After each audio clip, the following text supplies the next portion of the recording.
featuring a micro brand that I've been trying to get on the channel for quite some time. It is HELM. They're a brand that are somewhat elusive, not only for my channel, but also collectors. They usually sell out pretty quickly and they're hard to get. And also, usually they sell for more than their asking price on the secondary market. So they are very popular. Today we're going to take a look at one of their most recent releases, that is the Miyako.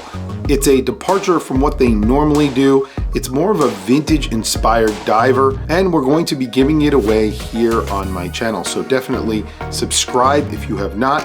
I'll be putting a video out later on this week on details on how you could actually win this watch. Anyway, let's flip the camera and take a look at a HELM.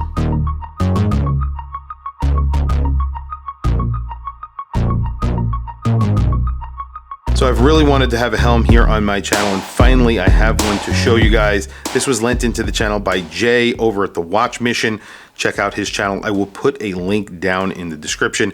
We're going to be giving away this watch later this week. I'll give you full details in a video. So definitely subscribe to the channel here, subscribe there for full details. So this is the Miyako. It's not the exact HELM that I wanted to review for a few different reasons. The number one reason is because this is an homage watch. It's an homage to the 50 Fathoms and of course the JLC Polaris. I don't think a lot of people know that. The dial is definitely almost a complete lift from that watch. You have a step dial. Those indices very, very similar looking to that watch. Though it's really well executed, it is definitely an homage watch to those two watches. You have a domed bezel here that's made out of sapphire. That's a call out to the 50 Fathoms for sure. The case itself, very similar to what you get from a 50 Fathoms as well. Similar in style, but not a direct homage to it, but very, very similar. So I kind of wanted to feature one of their other watches, which I think is a little bit more of an original design, but this is really nice and the quality is there. It's very on par with their other watches quality-wise, just not design-wise in my opinion. You do get lume on the bezel, I believe. You get lume on the dial, on the indices and hands, and those are pretty liberally applied with lume. We'll do a lume shot towards the end. Bezel action is really good on here. Like I said, you get a sapphire crystal in the bezel. It is polished, so it's a little bit hard for me to grip, but other than that, very precise clicks that sound very, very snappy and feels really good, and everything lines up pretty much perfectly. You do have like beaver teeth, I guess you would call that, on the bezel right there. The dial itself, you have a chapter ring. There's sort of a patinaed lume on the indices, and the chapter ring, I don't know if that's lumed, but you do have that same color, that sort of patinaed color on that chapter ring. The hands have a slightly lighter tone lume, and those are a dagger, sort of a dagger hand, I guess, and those are filled with lume. And then you have an arrow for the seconds hand with a red tip, and there's a little bit of lume on there. There's a step to the dial, so there's a outer ring of the dial that's sort of a circular brushing, and then the center is a little pattern that they have there. I'll do a close-up so you can see what I'm talking about. And then you have the HELM logo right below the 12 o'clock index. I have to say, I really love the HELM logo. The logo and the name, I think, are really done very well. They got or chose a very good name for their micro brand. It's instantly recognizable. It's very easy to say. I like it. I've always liked the name HELM. It actually just feels really easy to say, and it means something too. It's, you know, the helm of a ship, and which is pretty cool. So that's something to be said. Some names are a little bit weird, and you know, I'm wearing a helm today. It sounds nice. This is, I think, a 40mm watch. I think it's 40mm at the case, but if you actually measure it at the bezel, it's a little over 41mm. It's 200 meters of water resistance, and I believe it is 13.3 millimeters thick, so not bad. You have a nice big crown that is signed, 6.8 millimeters. You do have male end links, but they don't go too far past the lugs themselves. 48 millimeters with the male end links, 51.4 millimeters. The case back on here is signed beautifully. I have to say, this looks like something that comes off of a way more expensive watch. It's a shame that it's on the back of the watch, but again, you have that HELM logo right in the center. That's polished. Then you have that same pattern. It looks like seaweed, I think it is, and that same pattern is around the HELM logo. Then you have polishing again. It's a screwed in case back. Very, very nice. The case overall, really nicely finished. You have polishing on the entire watch on the side. So the bracelet is polished on the sides, the case is polished on the sides, and then on the top, everything is brushed. So the top of the case is brushed and all of the bracelet is brushed on the top. You have an oyster style bracelet, you know, similar to what you get from a Rolex. Screwed links, there are very big screwed links in here. One thing I will complain about is that it does not taper. Number one, I think that this should taper a little bit more. It's very, very chunky, and I would like to see it taper for comfort purposes. Number two is the buckle. Not only is this sort of a generic buckle, kind of off the shelf buckle from, you know, just a micro brand parts bin, but you only get 2 positions of micro adjust. You get no half links, and the links are huge. You can see they're very, very big. So it's going to be really hard to get a good fit on your wrist. This needs micro adjust, and it needs more micro adjust and on the fly micro adjust. This is actually disappointing, even considering the price. So this price is around $400, $375 plus $35 for shipping is what they have on their website. I think that this needs some sort of micro adjust solution, because this is not good, and you're not going to be able to get this to fit your wrist well. Especially since you have these big links, and it just doesn't make sense. And then it doesn't taper, so this is going to sort of hurt the fitability of this watch, if you want to use that word, but that's not really a word. All in all, though, I think that the bracelet is really nicely made. There is one other issue that I found in the bracelet, and there is a lot of movement in the buckle, as you could see. It actually is moving like 2 millimeters back and forth. I don't know if I've seen that in other brands. I'm sure I have. Maybe they just didn't use the right spring bar size in here. I don't know. The other complaint that I would have, and it's mostly around the bracelet, is that they have space for the spring bars to have quick release, but they don't. This came on the NATO strap, which I have to say isn't a great NATO strap either, and it's not signed. The buckle's not signed. It was really difficult to get the spring bars out, even with the drilled lugs. So you have to have a very long pin to get the spring bars out, and also you can't use a spring bar tool to get them out because it's so close to the case. The style of spring bar that they chose to use is very, very close to the case. There's not a lot of space. You will scratch the lugs. So getting the bracelet on this watch was extremely difficult. And you know, if you don't want to scratch the watch, if you don't care about scratching the watch, then yes, it's easy to get on and off. But if you want to keep your watch without any scratches, it's going to be a little bit difficult. And no matter what, I think you might scratch the watch no matter what.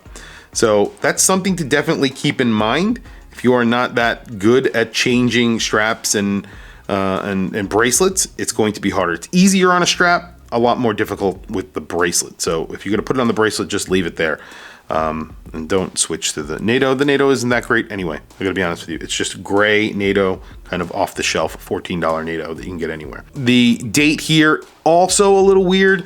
It's between the 4 and the 5 o'clock position. I hate when brands do that. I would prefer no date on here. This is a 9015, Miyota 9015, so really great movement. They should have used a 9039 in my opinion for this dial, which is already a pretty busy dial. You have texturing, 2 layers, big indices, sort of maxi indices, and then you put this date, which has a color matched date window, but it's in the middle of nowhere. I hate that. So either at 3 o'clock or 6 o'clock is always better for me. But again, that's my opinion. A lot of people want a date. I am one of the few who don't. Very nice crown on here, by the way. Very, very grippy. It is sort of a tapering crown, so it tapers as it gets towards the center, or towards the case itself. It is really grippy and really good action on here. Pops out really nicely, solid pop out, and really easy to screw back in because it is so grippy. So very, very nice crown on here. All in all, I think this is a really nicely constructed watch, except for the bracelet, of course, which I have found a few issues with. The case itself, the bezel, the bezel insert, the dial, the crown, the case back especially is really nice, which is kind of weird. But all in all, a really nicely made watch. I'm just not a fan of the look of this watch because, you know, it's an homage to 2 different watches that I don't think really blend together well. And that's why I like their other watches a little bit better. But This is also, I think, one of their most expensive watches. Their other watches retail for under $300, and this is retailing for more than $300, $375, plus $35 shipping. So something to keep in mind, plus tax or duties or whatever you have to pay. This is definitely an over $400 watch, considering the shipping and duties and stuff like that. So you're going to be paying about $425, maybe $435 for this watch when all is said and done. So, and also they're really hard to get, which is another sort of thing that people should really talk about with watches like this. But very quickly, let me throw it on my wrist. Then we will do a lume shot and wrap up the video. Today I have on my Heuer 510-501 in black PVD coat. I love this watch. It's actually been repainted. I repainted it myself with, I think it's ceramic coat is what I used.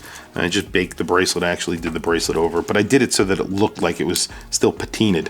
Very proud of myself with what I did with that watch. There you go. It does wear high on the wrist. It is a very chunky dive watch at 41 millimeters. It wears, bigger and chunkier than 41 millimeters, but when you put it on your wrist, it does feel like a very, high quality, well-made watch. That bracelet does need a taper, just a few more millimeters, I think, and it would work really well. It's like 22 millimeters at the lugs, and I'll tell you what it is at the bracelet in a second. But there you go. I have a 7.5 inch wrist. This is a 41 millimeter watch with like a 48 millimeter lug to lug, and it's like 51 millimeters with that male end link, but really doesn't make a difference on my 7.5 inch wrist. Anyway, very quickly, a lume shot, but before we do, let me just measure what the bracelet actually tapers down to at the end. So 20 millimeters. So it's only a 2 millimeter taper. If they did 1 more millimeter, I think it would look really good. I honestly do. I always complain about that with almost every watch that I get in, but I think that this watch would actually really benefit from it. Very quickly, a lume shot. So lume is excellent on here. It really is. It's very, very nice. I actually checked it out and when it first came in, and I knew that the lume was really good on here. The indices are very liberally applied. You have the logo that's fully lumed as well. I would lume that logo because I really do like their logo a lot. With the crosshair and the H, I think it works great. And like I said, I love the name. I think they did a great job naming the brand and creating a really nice logo. The bezel is fully lumed, and you can see it's pretty bright. It's not even that dark in here, and you can see that this is lumed very nicely. You have lume on that second hand, and of course the dagger hands with that sort of black center, so you have really good legibility in day or night. Anyway, guys, tell me what you think down in the description below, in the comments below, excuse me. Like I said, I'm a little bit disappointed in this watch, only because it's not the model that I would have chosen. I don't think this is a bad watch at all. It's just not the watch that I would have chosen from them. I would have chosen one of their other dive watches. I like their designs a little bit better, their original designs. And they're not really original designs. They're obviously homages as well in one way or another, but they look pretty awesome, and especially they're usually around $300, which is incredible for what you're getting in those watches.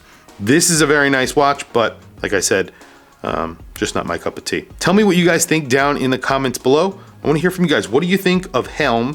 What do you think of this watch from HELM? I want to hear from you guys. Please also don't forget to like, subscribe, hit that bell icon. It is super helpful for the channel, and I very much appreciate it.